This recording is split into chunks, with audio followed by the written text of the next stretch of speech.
Assalamualaikum warahmatullahi wabarakatuh. Selamat datang di praktikum perancangan struktur.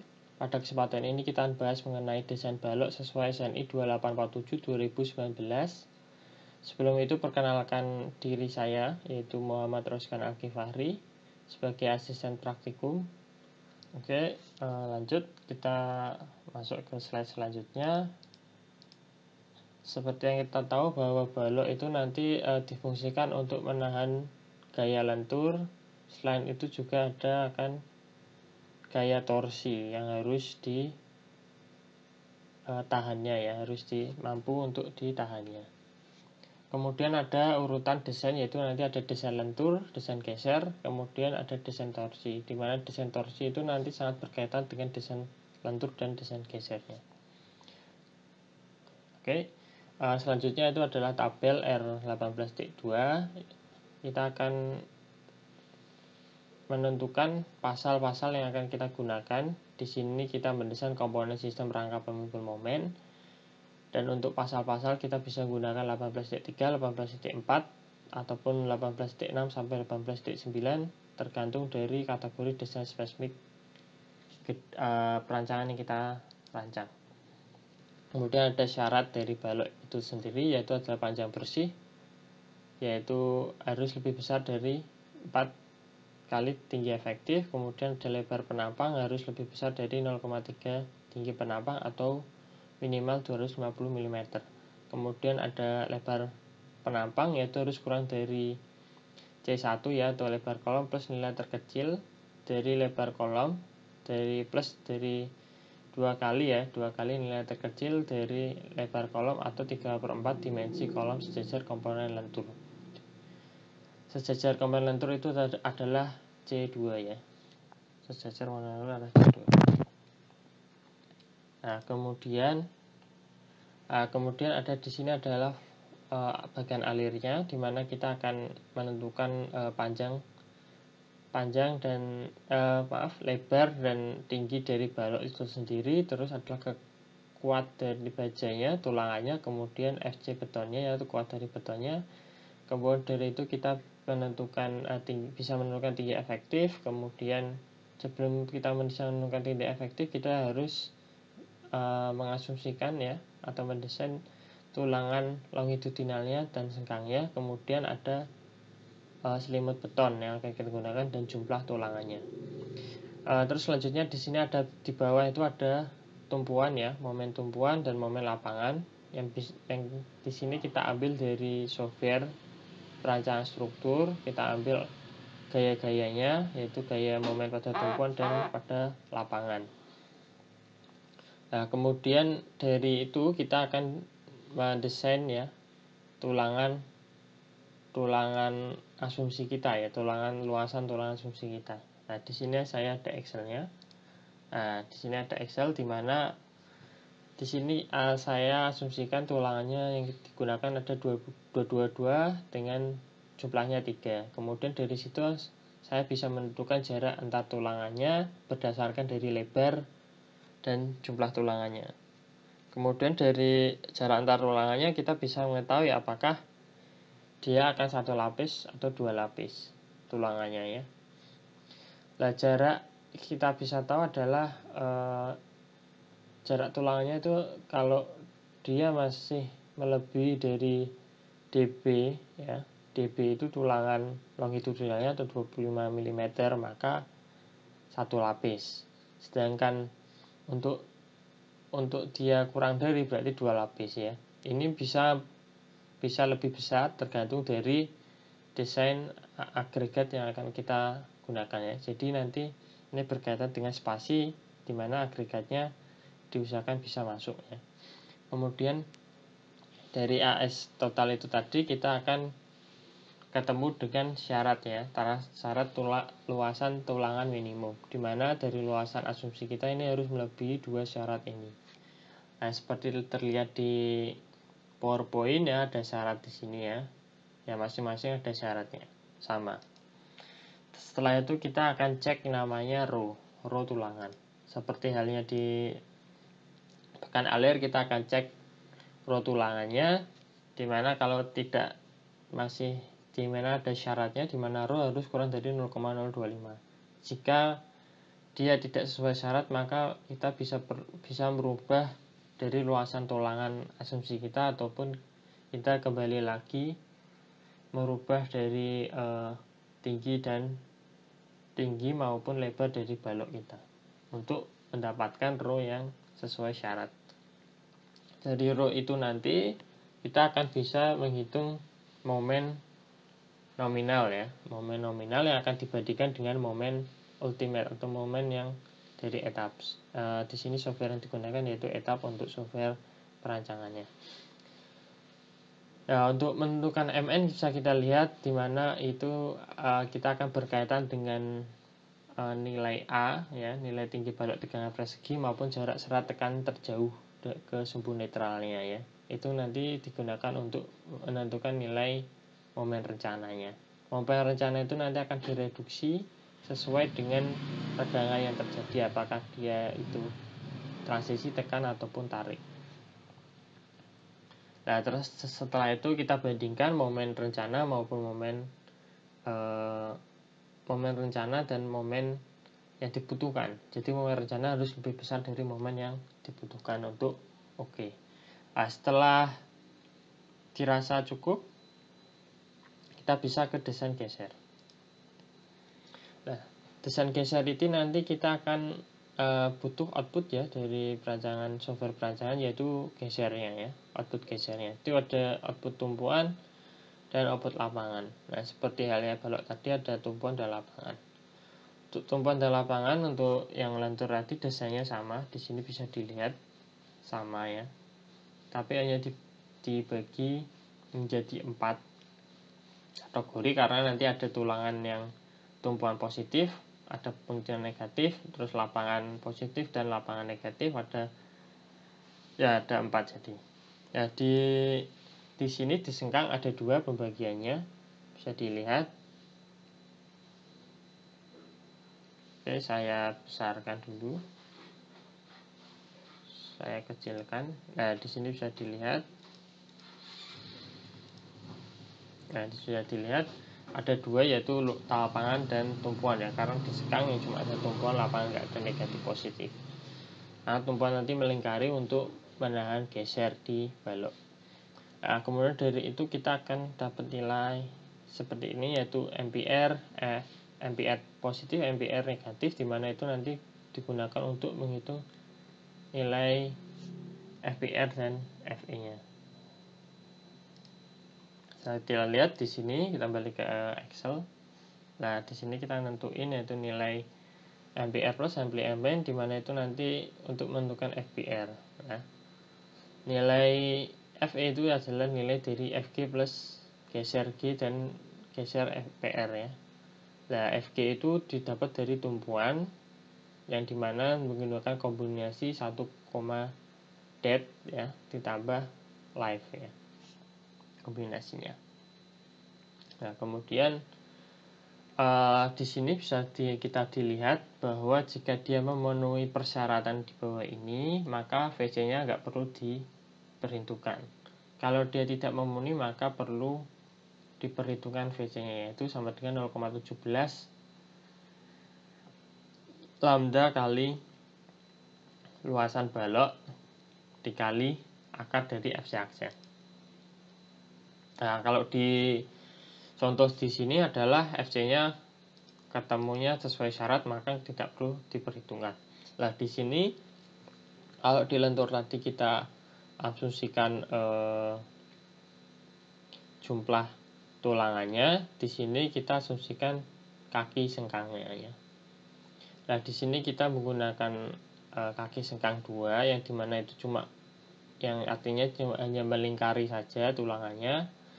Kemudian luasan sengkangnya ya, itu berkaitan dengan sengkang yang kita asumsikan. Di sini diameternya 10, berarti 2 dikali luasan lingkaran 10 mm dapat 157,080. Kemudian ada spasi yang kita asumsikan juga, di mana itu ada syaratnya. Bisa dilihat di sini ada 3 syarat. sama halnya ini ya, ada 3 syarat di sini, dimana sengkangnya itu luasan sengkangnya harus kurang dari tinggi efektif dibagi 4 atau 6 kali diameter tulangan utama atau 150 mm minimal ya, maksimalnya. Nah, makanya dari itu, nah di sini kita cukup 50, berarti ada di bawah ini, berarti kita bisa menggunakannya itu ya. Maksimalnya itu 150, kita gunakan 50, berarti masuk tulangnya. Oke, kemudian ada VS ya, gesernya. Bisa ada syarat VS, ini ada VS max sama VS biasa. Nah, dimana kalau nilai VS yang kita hitung ini melebihi VS max, maka yang digunakan adalah VS max. VS max ini digunakan untuk menghitung geser nominal ya. Geser nominal itu adalah penjumlahan dari VC ditambah VS.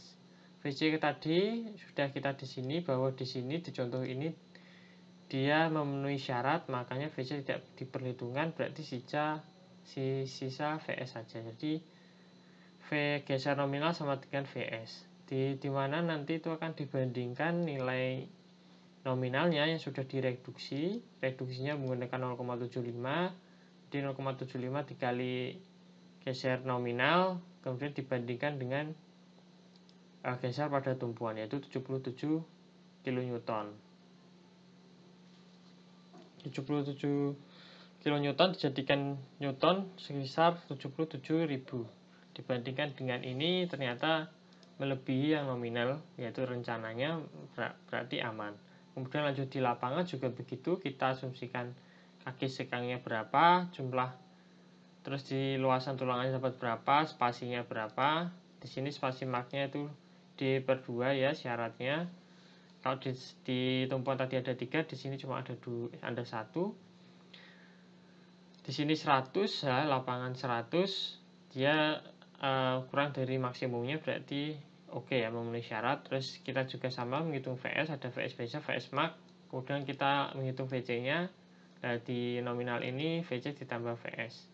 Terus dibandingkan dengan geser perlunya ya. Geser perlunya itu adalah sekitar 40 kN ya, berarti memenuhi syarat. Nah, kemudian dari hal itu kita bisa masuk ke torsinya, desain torsi. Oke, kita tahu bahwa selain balok menahan lentur dan geser, balok juga akan menahan gaya torsi. Nah, di sini ada geometri ya, hampir sama dengan lentur, di mana kita akan menghitung luasan dari penampang balok itu, luasan balok itu, terus keliling balok itu, kemudian juga dengan luasan dalamnya ya, yang dimana tidak diperhitungkan luasan yang tidak memperhitungkan selimut dan sengkang ya, jadi hanya luasan yang ada di dalam. Nah, berkaitan dengan tulangan, kemudian juga kelilingnya dari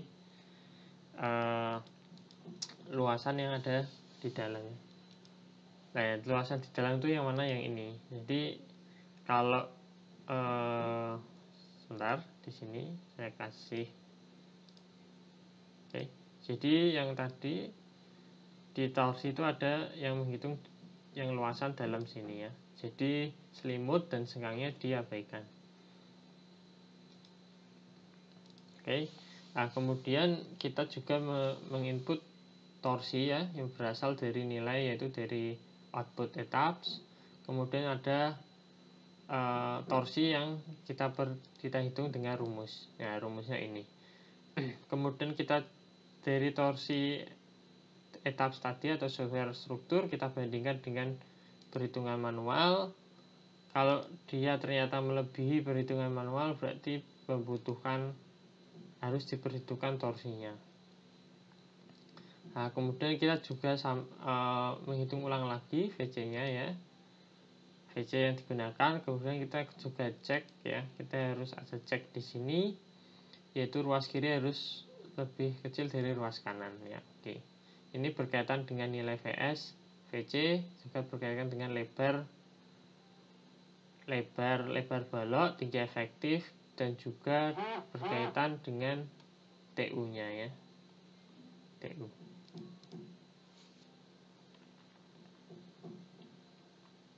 Nah, untuk di sini kita menggunakan TU atau torsi, yaitu torsi dari hitungan manual yang dikalikan dengan reduksi untuk menghitung pengecekan ini. Nah, kemudian dari itu, seperti yang saya bahas di awal, bahwa torsi ini berkaitan dengan desain lentur maupun desain geser ya. Pada bagian ini, seperti di ini ya, tadi sudah bahas ya. Setelah kita lewati desain geser, ternyata dia memenuhi ya, maka bisa ke desain torsi ya. Seperti kita lihat di sini ya. Nah, di desain torsi ini kita akan mempertimbangkan dari desain lentur maupun desain geser kita. Nah, torsi yang kita gunakan untuk perhitungan itu adalah torsi dari perhitungan manual, yaitu TCR, di mana kita menggunakan jenis torsi kompatibilitas ya. Oke, atau kita lanjut di sini ya. Kemudian dari torsi transversal atau dari sengkang, kita hitung lagi apakah tulangan sengkangnya itu ya, maupun dari tumpuan atau geser, jarak spasinya itu memenuhi syarat mark ini. Ada syarat kembali. Jadi di geser tadi, di desain geser tadi udah ada syarat sengkang ya, syarat jarak sengkang. Di torsi ini ada syarat lagi tambahan ya, yaitu ada 2, yaitu PH dibagi 8. PH itu adalah luasan ya, keliling ya, keliling dari yang luasan yang keliling yang ada di dalam tadi, balok yang ada di dalam ya, balok yang ada di dalam, keliling yang ini, yang biru ini, luasan biru ini. Kemudian ada tidak melebihi 300 mm.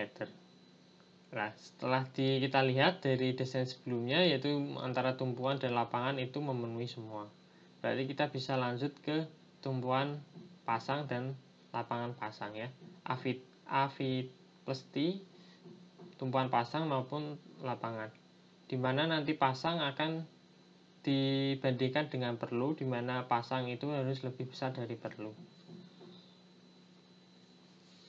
Nah, tumpuan perlu nanti ini akan berkaitan dengan AT per S ya, atau istilahnya AT per S ini nanti dari nilai torsi kita yang akan dibagi dengan rumus seperti di gambar ini ya, seperti di layar ini, dimana nanti harus AS pasang harus lebih besar dari AS perlu. Nah, nanti di tumpuan maupun di lapangan akan dicek. Kalau oke, berarti kita bisa lanjut ke tulangan lenturnya. Nah, di tulangan lenturnya ini juga akan berkaitan dengan torsinya. Di sini juga ada syarat minimal tulangan torsinya ya. Nah, biasanya disamakan, kalau di sini tulangan torsinya disamakan dengan tulangan longitudinal untuk lentur, yaitu 22. Nah, kemudian kita cek oke ya, sesuai syaratnya di sini bahwa tulangan longitudinal harus lebih besar 0,0242 kali spasi sengkang atau 10 mm ya, sudah melebihi.